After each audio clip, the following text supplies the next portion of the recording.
Hello, you're tuned into Wrestling Roundup. I'm your host, Grady Hooker, and we're on FreeFM 89.0, Real Community Radio.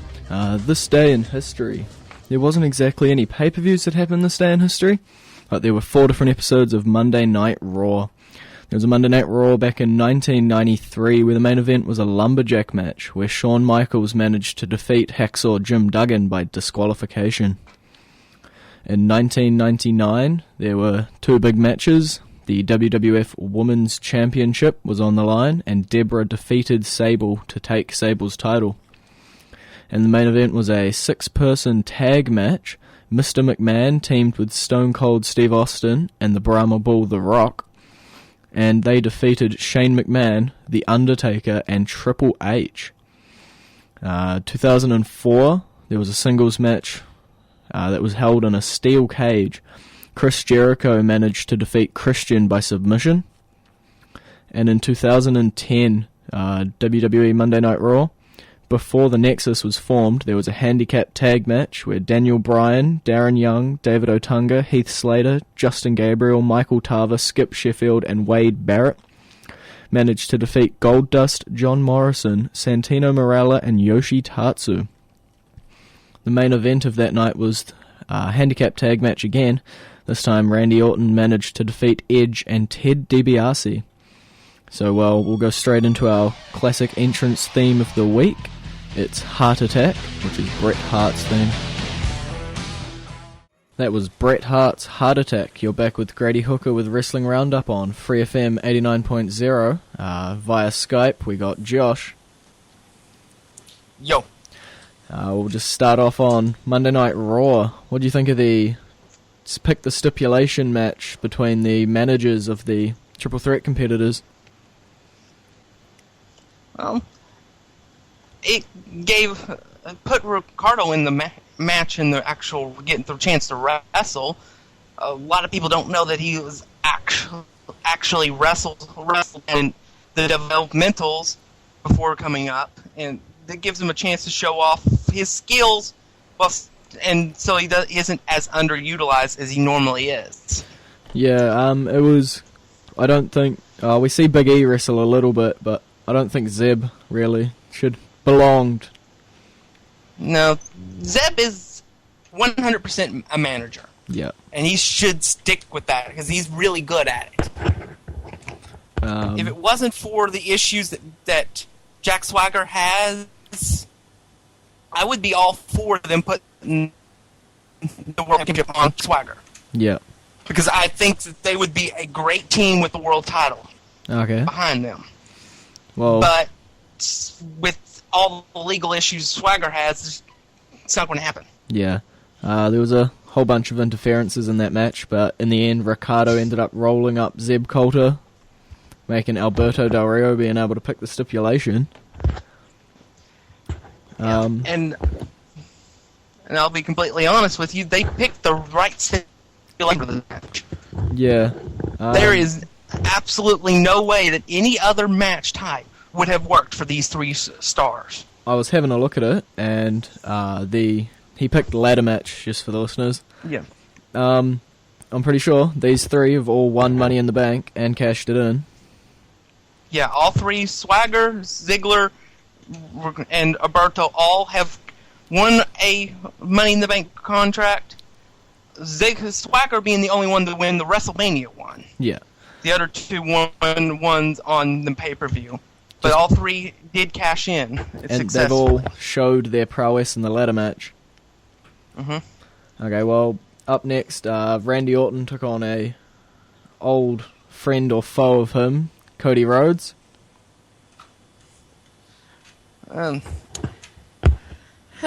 Seen it before. Yeah, but... I mean, there's only so many ways that he can hit the RKO out of nowhere.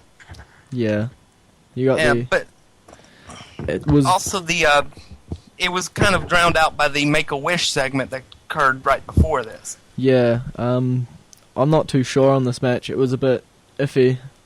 Of course, you saw its sister match on SmackDown with Randy Orton taking on Damian Sandow. Yeah, it's just... Cody's basically just buttering his wheels in the same spot. Yeah. He's almost the white version of Kofi Kingston. Except Kofi has a title right now. Yeah, but it's the same title he's held 4 times in the last 6 years. Yeah. Okay, well, up next was Divas action with one of the Bella Twins taking on Naomi.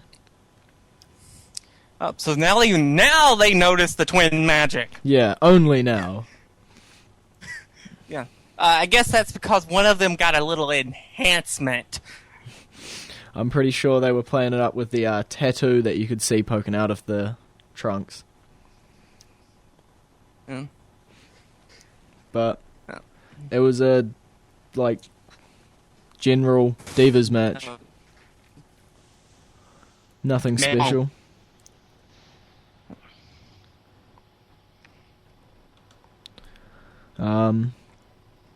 Okay, so I think we'll move on to the next match. Next segment, sorry. The Shield come out, and they show everybody pictures of who they've taken out, and then 3MB gets beaten up, and then Team Hell No comes out. Total chaos between the 3 lots. This will be interesting to see if they will hold the Shield tag titles. Yeah. As much as I've enjoyed Team Hell No over the almost last year, it's time to break them up and make them single stars again. Yeah, we saw a beautiful show. I can honestly see a Dolph Ziggler Daniel Bryan feud over the summer after Bryan is done with Kane. Kane on the main event of SmackDown showed quite a good showing against Dean Ambrose and the Shield. But he ain't no Undertaker. No. He tried to be. Yeah. Then we got the... Well, who would have thought that when they debuted him in 1997 that he would have a Hall of Fame career? Yeah. Fair enough on that call. We'll go to the Ziggler taking on Kingston match. Hey, Ziggler actually won a match. Yep. I think this was the first of 3 matches for the rest of the night with the World Heavyweight Champion competitors in them. Yep. It was a general Ziggler win. Big E attacks them. Ending, it wasn't nothing special. And it looked like they were starting to plot for Big E getting the United States Championship. Yes, could be there. There has been some reports that they are considering giving. It is dependent on whether or not AJ wins the Divas Championship. Yeah. Okay, well, backstage, AJ gets into a small little fight with Caitlyn. And then Caitlyn gets a weird present. I still say it's Big E Langston. Yeah, I thought that. I think that could be that because it would be an obvious way to make him seem jealous of AJ. Yeah. And try to make her jealous of him. Although he's basically has come out and said, "It's not me. I secretly openly admire her." Yeah. Oftentimes through binocular. Okay. Yeah, you said something about old-timey opera binoculars on Twitter. Okay. I'm not sure what's going to happen there. Hopefully it gets Caitlyn on TV some more. Then we might actually see our Divas champ. I just hope it's not some lame way to introduce a new diva. No. Because honestly, that's one thing I don't want to see because they did that on NXT. Did they? Yeah, they did that on NXT with, I think it was, let's see here. I think it was, maybe it was Emma. Yeah. I'm not sure. I think Emma was the recipient of it, and I think it was Audrey Marie that turned out to be the secret admirer. Okay. Well, move on to the next match. Another World Heavyweight competitor, Swagger, taking on Zack Ryder. Anytime Zack Ryder gets destroyed is a plus for me. It was fairly obvious going into this match that Swagger would have won. Not too Yep. hard of a pick there. If Ryder won a match, I'd be shocked. Yeah. Well, he might win it against... Okay, no, he won't win If he it. faces Yoshitatsu. Yeah. But I once said I wanted them to bring in a Japanese person to come up to Daniel Bryan and call him Daniel-san. yeah, Somebody suggested Yoshitatsu, and I'm like, that would require them to put him on TV, wouldn't it? yeah. Okay, next was the weird tug-of-war segment. Yeah, it seems like they're trying to do all of the NXT Redemption challenges Yeah. with Sheamus and Mark Henry. Yeah. Well, Mark Henry did beat Brodus Clay and Tensai. Oh. I would have liked to have seen them him beat both of them at the same time. Yeah, he probably could have. Yeah. He was easily going to beat Sheamus as The well. only person that can probably outstrength Henry at this point is Big E, who Yeah. holds several United States weightlifting records. Okay. Factoid. But yeah, Sheamus letting go of the rope was sort of a obvious ending to that. Yeah. Then we're trying to set up the Team Hell No match because Ryback had walked out on them.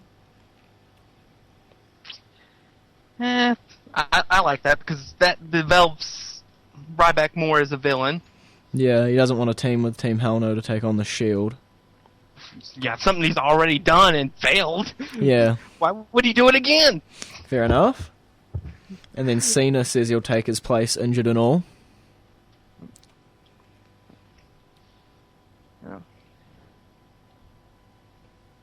And I did like the fact that he referred to Brad Maddox as Braden Walker, Yeah, which is one of the most infamous names in the IWC. yeah, Just from the fact that he was supposed to have been something and disappeared in 2 weeks.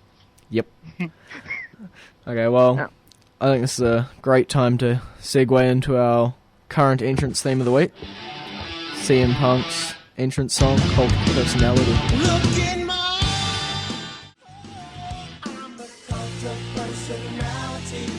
That was CM Punk's Cult of Personality song. You're back with Grady Hooker and Josh on Wrestling Roundup, FreeFM 89.0. So where we left off, it was just about time for Alberto Del Rio to take on Antonio Cesaro.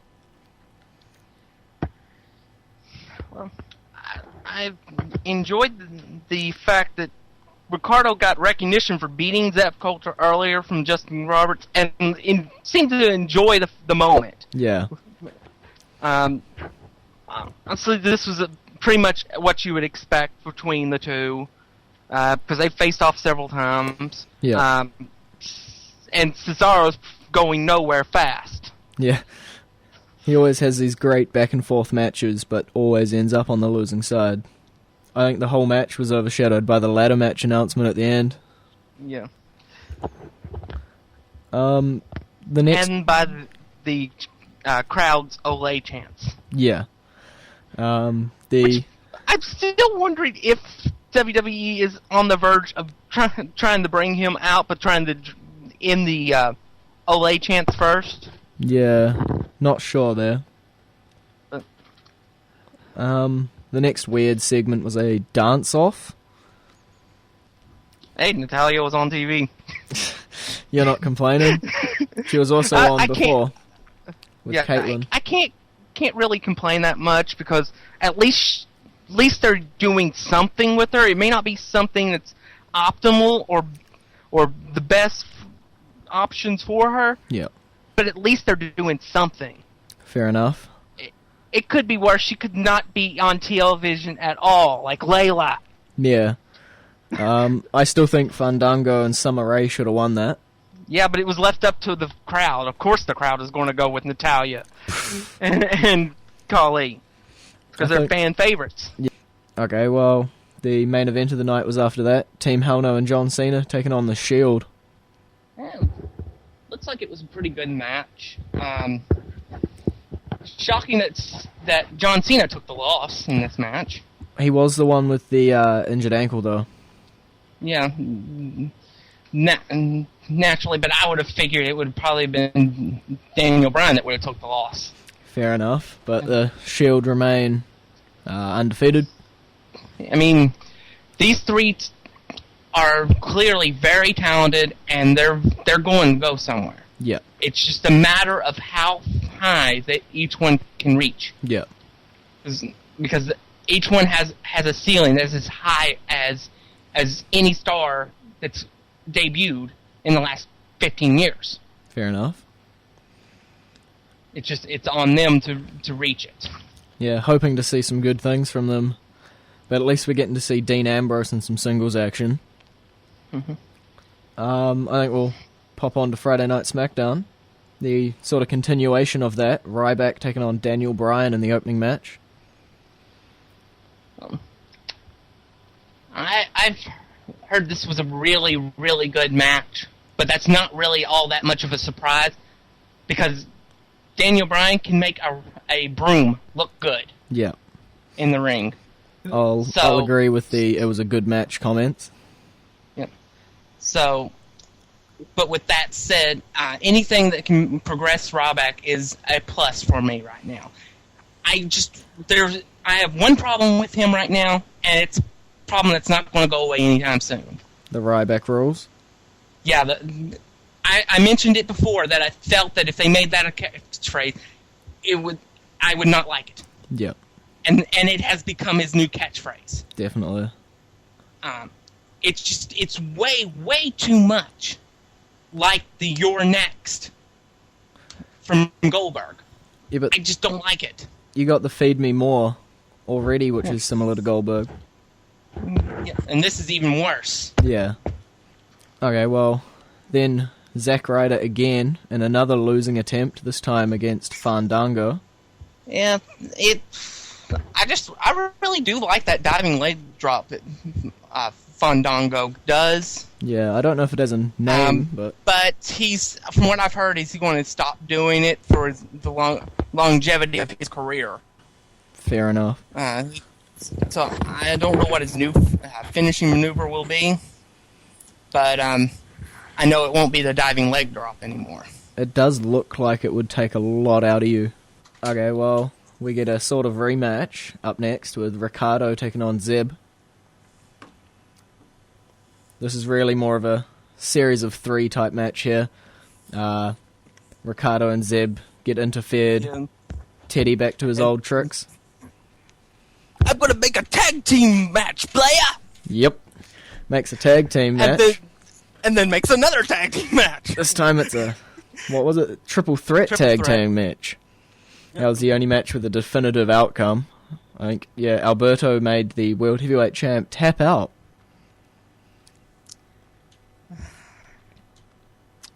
I'm hoping that all this is just building up to Ziggler dominating the ladder match. Well, as I've been saying a lot, this sort of match, the more focus is on between Swagger and Del Rio. So I see them costing each other the match. Yeah. Neither of them really have a point in taking the title right now. No. I could, as I said before, I could see Swagger winning it, but that was only with the condition that he didn't screw up to begin with. Yeah. In his personal life. Fair enough. We already talked a little bit about it, but Randy Orton taking on Damian Sandow.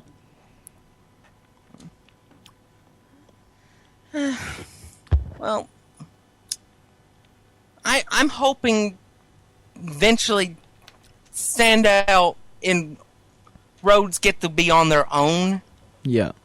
They're the very definition of the issue with the wishy-washiness of the tag team division right now. Fair enough. Because they break up, they're back together. They break up, they're back together. Yeah. They're remaining best friends. I mean, it's just, you can't get any momentum behind them because you don't know what they're going to be doing. Yeah, I think this match, again, was overshadowed by the Big Show coming out afterwards and sort of issuing a Extreme Rules match challenge. I think for a while we've been knowing that Orton's going to take on Big Show. Yeah, they couldn't do this match without having Henry and Sheamus. Yeah. So it was kind of elementary. Once Sheamus got his own program, you knew these two were going to face off. Yeah. Talking about Mark Henry and Sheamus, they now have an arm wrestling competition. Yep. And it pretty much ends the same way. Yep. Henry winning, Sheamus kicking him in the head. And Sheamus just looking there like, see what I did? Yep. I think those two, looking at it, they might... If I had to pick a match type, I might pick Last Man Standing for these two.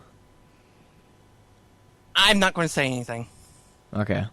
Fair enough. But all I'll say this is this. For weeks, I've been pushing for the Last Man Standing match to be for the WWE title match. Yeah, that will work too. I'm just thinking these guys are constantly taking each other out and just leaving them sprawled. Yeah.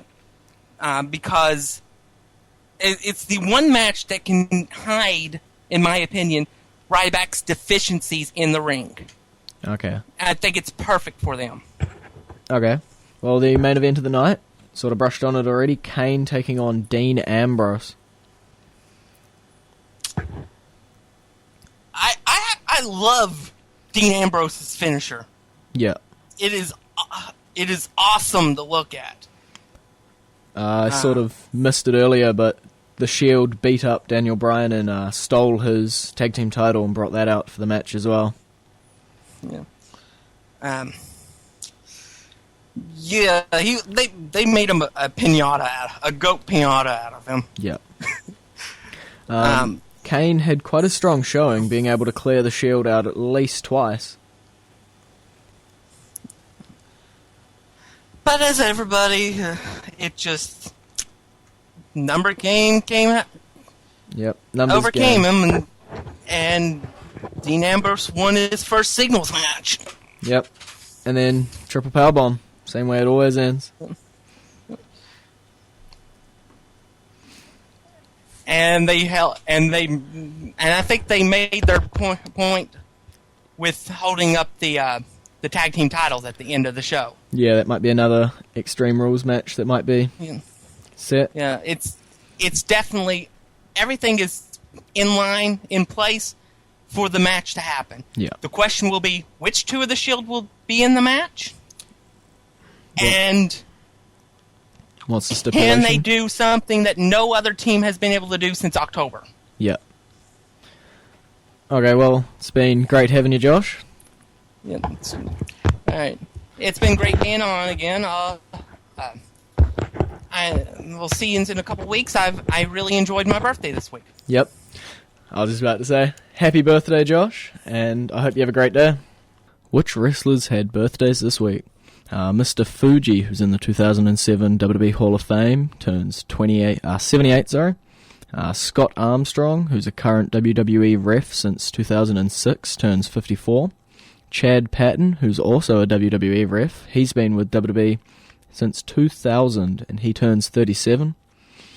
Colt Cabana, you might have heard of him. He wrestles in Ring of Honor and the Independents, but he was in WWE from 2007 to 2009. He's turning 32. Owen Hart was a great technical wrestler. He was in the WWF from 1991 to 1999, and sadly passed away in 1999. Tito Santana is in the 2004 Hall of Fame. He's been with WWF from 1979 to 1982, and he turns 60. William Regal, current WWE wrestler. You've seen him on the London episode of Raw and SmackDown. He's wrestled for WWF, WCW, and WWE since 1992, and he's turning 45.